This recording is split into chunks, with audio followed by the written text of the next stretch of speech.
আসসালামু আলাইকুম। আজকে একটি মাটি চাপা দেওয়া বীজের গল্প আপনাদের সাথে শেয়ার করব। একদিনের চাষি জমিতে বীজ বপন করল। প্রতিটি বীজকে মাটির গভীরে চাপা দেওয়া। অন্ধকার আর স্যাঁতস্যাঁতে মাটির তলায় প্রতিটি বীজ ভাবতে লাগলো, আমরা আর কদিন এখানে চাপা থাকবো। একটি বীজ সাহস হারিয়ে ফেললো এবং ভাবতে থাকলো যে মাটি চাপা দেওয়া খুবই কষ্টের। অন্ধকারের স্যাঁতস্যাঁতে এখানে আর থাকা যায় না। কিন্তু একটি বীজ ভাবলো, যতই অন্ধকার থাকুক না কেন, আমি অঙ্কুরিত হবই এবং এই অন্ধকার কেটে একদিন আমি আলো আর বাতাস খুঁজে পাব। সময় কেটে গেল। এই বীজটি ধৈর্য এবং সাহস রেখেছিল।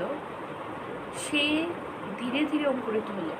অন্ধকার মাটি ফুঁড়ে দিনের আলোতে উঠে এলো, আর একদিন সবুজ কচি পাতা মেলে দাঁড়ালো।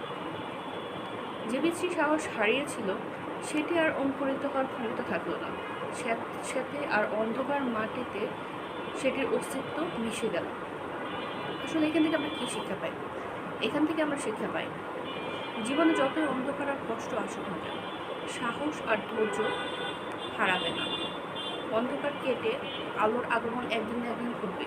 প্রতিটি কষ্টের গভীরে সাফল্যের অঙ্কুর থেকেই যায়। ধন্যবাদ সবাইকে। আমার ভিডিওটি যদি আপনাদের ভালো লেগে থাকে এবং আরও নতুন নতুন ভিডিও পাওয়ার জন্য অবশ্যই লাইক, কমেন্ট এবং সাবস্ক্রাইব করবেন।